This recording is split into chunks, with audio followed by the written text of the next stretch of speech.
तृतीय टी20 मैच जीति इतिहास रचिले रोहित।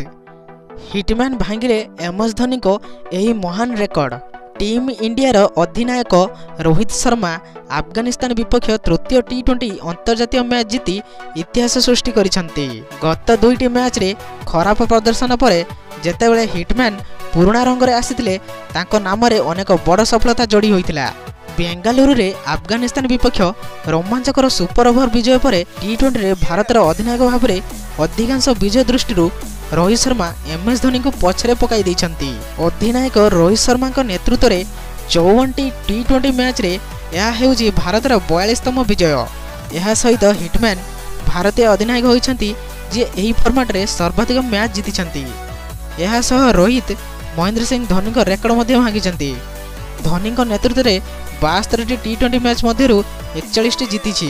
14 मासर व्यवधान पर फॉर्मेट को फेरिथिबा रोहित प्रथम दुईटी मैच रे बैट सहित खराब प्रदर्शन करिया परे समालोचना रे सम्मुखीन होइतिले। तेबे बुधवार जेतेबेले भारत मैच को आसी सीरीज जीतिथिला सेतेबेले से तांको अधिनायकत्व सहित बहुत भल फॉर्म रे थिले। भारतीय अधिनायक भाव में पंचम टी20 अंतर्जातीय शतक स्कोर करी क्रिकेट इतिहास रे तांको नाम पंजीकरण करथिले।